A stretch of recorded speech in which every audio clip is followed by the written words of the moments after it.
So today I'm going to be working on this project here. This is, straight out of the bat, it's not going to be a family friendly project.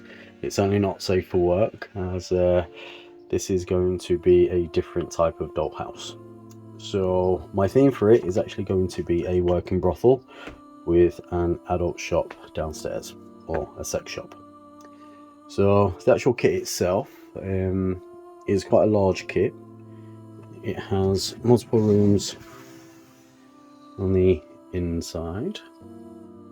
There will be another room there. I just need to fix the divider. The company that I bought it from, there's something going on with the measurements, and though I followed the building per the instructions, none of the pieces fit the top shelf. They did, try to rectify it, and they did send me out new pieces, but none of those pieces fit either. So I can fix it. We shall have multiple rooms, and with all this free wood, I'm even going to use some to build some areas where it looks like there may be different rooms, and so on and so on. So with the actual windows that came with the kit, I probably won't be keeping these, because when I put on the glazing, obviously there's nowhere to sandwich it, so I may copy the design, or I may just start afresh with the windows. Certainly thinking that with the bottom windows, though they're nice and large, I'm thinking maybe for me to have graphics and stuff on the front of the shop, I might need to change those out. The doors are the original doors that came with it. There's also a pavement. It's very large. Yeah, it's definitely it's bigger than what I thought it may be when it was ordered. For the room downstairs, this is going to be the sex shop. It is 16 inches across this way, and it is, I believe, 11 or 11.5 inches this way. Quite large rooms. And then this area just here, this will be the entrance into the brothel itself. Here I might cut out a little section here so that we can have a payment area.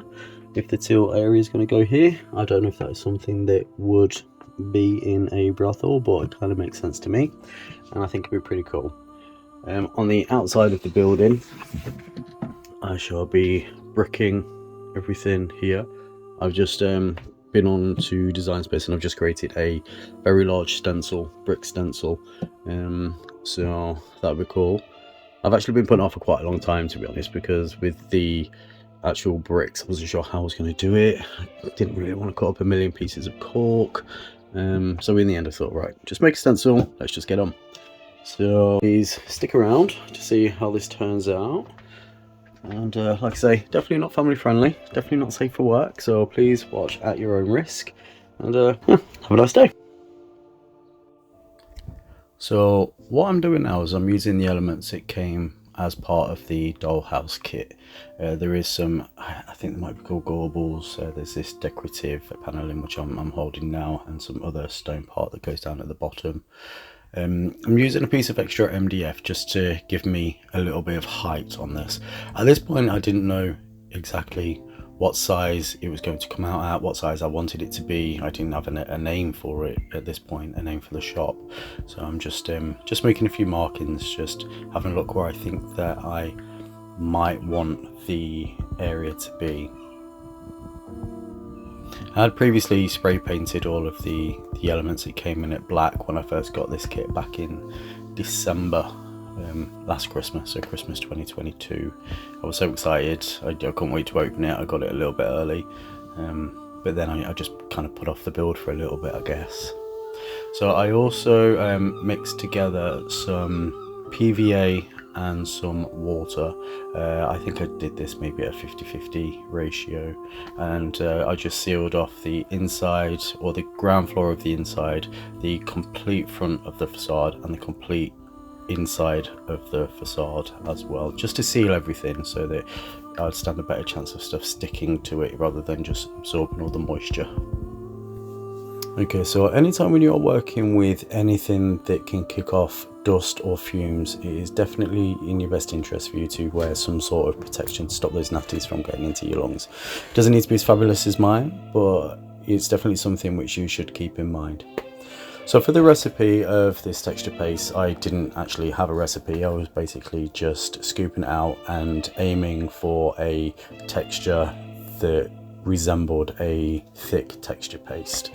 The ingredients that I used in it was, well, first of all, the leftover water glue mixture, which I used to seal the actual doll's house itself. And then I used tile grout, plaster of Paris, and the strong builder's glue that you get from B&Q. I use that stuff over the basic school glue because it's much stronger.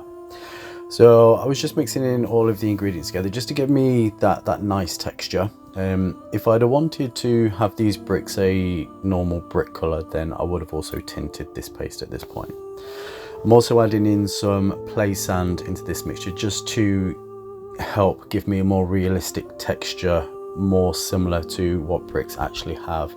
It's super fine sand and it really gives off that benefit of that realness to it.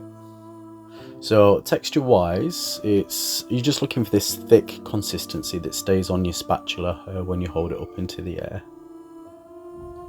So for the bricks of the building, I decided to make a stencil using Cricut Design Space. This stencil plastic is from Amazon. I will leave the link in the description below. It's quite a nice thick stencil plastic or mylar. It is 24 inches long, and with the thickness of it, it really helps to give a nice amount of relief with the material that's left on the actual project. I've had some stencil plastics in the past where when I pulled it away after using a texture paste on it, it's just been really thin, but this though, it really leaves a nice amount of product on there. So there were a few areas where, although I did run this stencil through Cricut twice, there were some areas it didn't quite cut. So I used my blade, and whether it was me not paying attention or just being a bit rough with it, I did cut some areas, but it's fine. So for the actual stencil glue, I'm using that Cadence stencil glue. For the most part, it worked really well. I had used that previously. I've had that tin for a couple of years now, and I used it for a previous, I think it's like a scrapbooking project, which was fine. But on this, it was just, it was giving me a bit of a nightmare. So for the first one, it worked great. For the second one, not so much, and actually made quite a large mess in my back garden where the glue was just flying out everywhere. It was making my fingers really cold, and my fingers actually stuck together really well, and I was picking that glue off of my fingers for a few days actually. But like I say, I only did the front of this building on this day, mainly because I ran out of that glue. Also, this texture paste also cures really quickly. So to apply it, I just stuck it to the front of the building, and then I'm using my what is that called? I can't remember the name of it, but my roller, and just to make sure that everything is stuck down nice and evenly across the project, ready for me to put in that texture paste. Here I'm just trying to straighten out one of those areas where I had made the cut of the plastic. For me to apply the texture paste through the stencil, I just used a really inexpensive palette knife that I got in a multi-pack from the works, and it did a perfect job with it, to be honest. Now, peeling away this stencil was so satisfying. It definitely did a really good job of giving me that relief that I was looking for. For the excess material left around the windows and the edge of the building, I just used my finger just to wipe that away. I thought it would be a much better experience if I do it now rather than to let it cure and then I have to use tools and sandpaper and whatever else to get it down. So like I say, it does dry incredibly fast, but I wanted to keep moving because the texture paste in the pot was also drying really fast. So I did use my heat tool just for me to speed up the process on the few bottom rows of those bricks. Now, applying this second half of the stencil, I definitely had some issues with this one. Like I say, it created quite a mess in my back garden. It glued my fingers together really well, and not so well when it comes to sticking the plastic down for the second time. I did manage to do it though in the end. It just took a little bit of time. So where the join meets, I did get a little bit of the material underneath the row, so I just took a fine ball stylus and I just carved away any of that excess material. It was dry at this point, so it came away quite easily. Left it a little bit at the bottom, but it wasn't a hardship. And then I also took a piece of really fine sandpaper and just sanded away any of the areas that were just that little bit too high, because in some places I hadn't fully wiped them away or got them smooth enough, so I definitely had some areas that were quite uneven. Around the edge of the windows also needed a little bit of attention where the material had come onto the inside, so it was quick, just went around with a stylus just to get that away. Once the building is painted black, you can't really see that connection. If you focus on it, then yes, you could probably tell, but otherwise to just look at it, you don't really see it.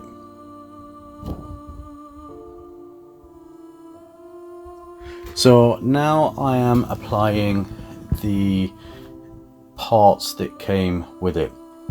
So a lot of the pieces are laser cut, but then there are some stone parts and the really detailed parts. I don't know what the technical names are for these things, but either way, those are cast in a resin.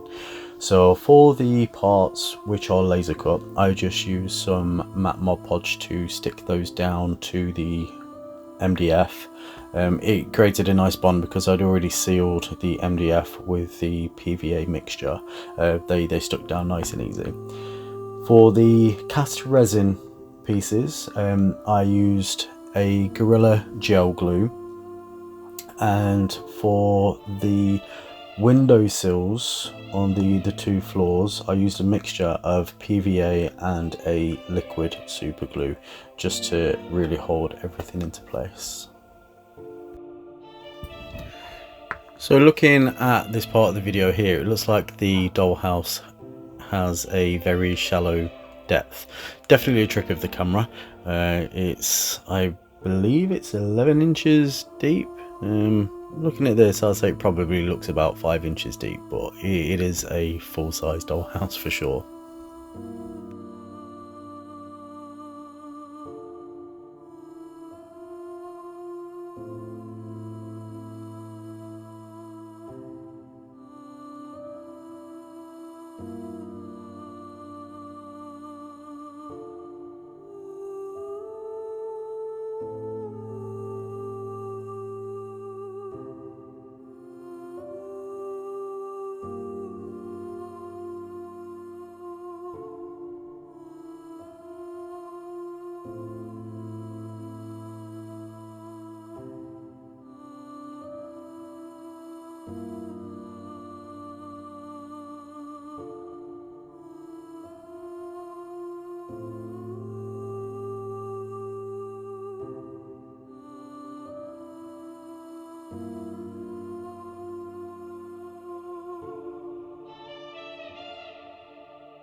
So finally I did realise that the shot was completely out of view and that you couldn't see what I was doing upstairs, so I did change the angle. However, I was so into it that I didn't realise that I was still kind of out of shot with what I was wanting to show you. But basically I was just gluing the rest of the pieces to decorate the upstairs with on the outside.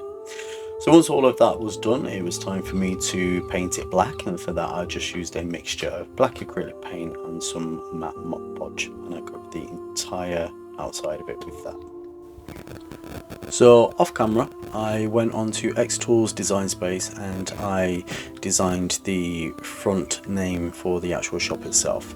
I had many names lined up for this. I couldn't decide on one, so I had my friend Inga help me whittle it down out of about 30 different names.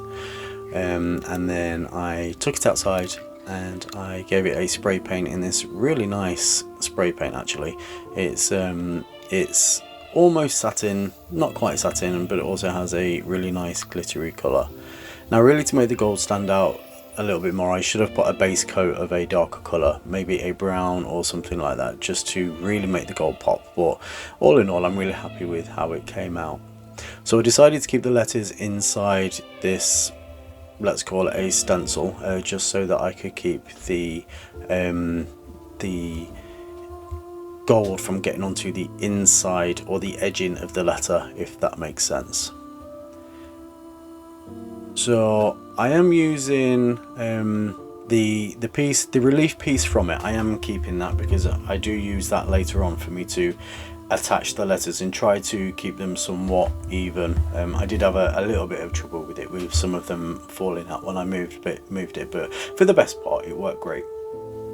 So this card here, this is a really nice fine glittery black cardstock.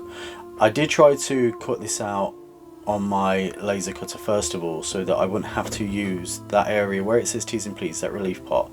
I was hoping to cut out the card so that I could then just perfectly align the letters inside that black glittery card, but that didn't work because of it being plasticky. It just melted a lot of it. So for the actual adhesive, I'm using a sticky back roll. It's a very large roll of double-sided tape, and I'm going to be using some mud glue for me to glue my text or my letters into place. Now if you've ever tried to glue onto glittery cards, you know it's not always successful. It can be quite tricky, but I did manage to get there in the end. So here is, I've just laid my my actual edge of my sign onto the sticky back tape, and I'm leaving the inside portion of it in so that I can stick the glittery card down onto that as well.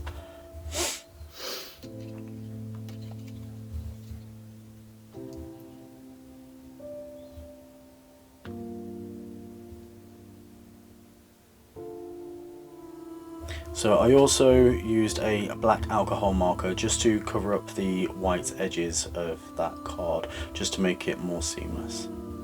I could have just stuck the text down onto the actual MDF, but because of the paint marks where I brushed it with the Mod Podge and the black paint, there were some brush marks in there, and I thought having something like this, though it is really subtle, when it catches the light it just looks nice and luxurious maybe, and for the theme of the actual shop inside, though it is a sex shop, it will be, hopefully it will be quite luxurious inside as well.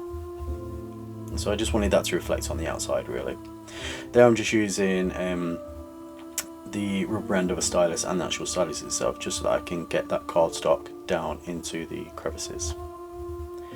So here is where I was sticking in the letters into what I'm going to call the stencil side of it.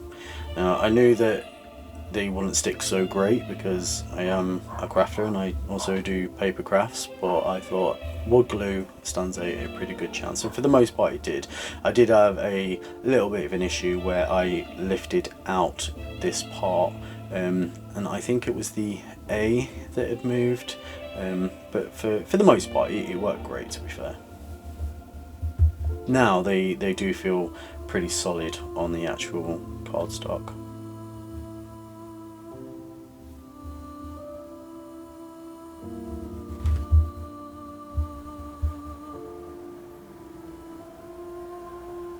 So at first I was thinking, now how am I going to get this material out of here without disrupting anything?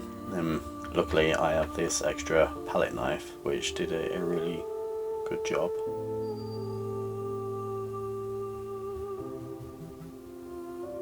I could have tried to have lined these up manually, but I know I would have done a horrible job at it. They would have been really quite uneven.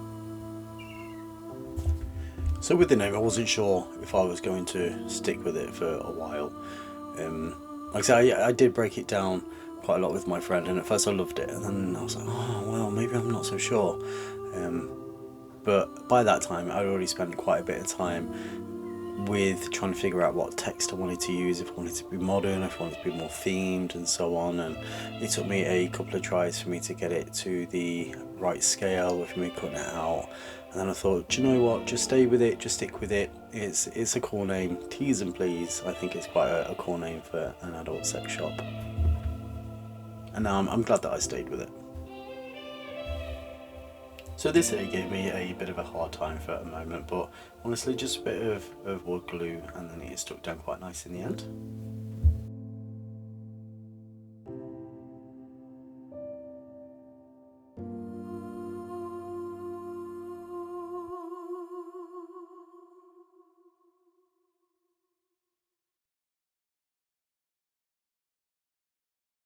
Okay, let's go.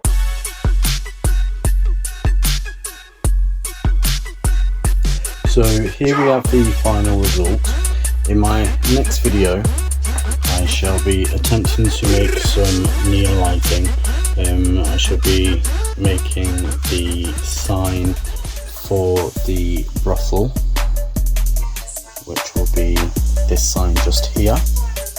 We shall be creating some signs that go onto the wall, and I'm going to be experimenting on how I'm going to make these things light up. I haven't quite figured that out yet. That is a problem for future Alexander, but we shall certainly give it a go. So thank you for watching. I really appreciate it, and have a nice day. Bye.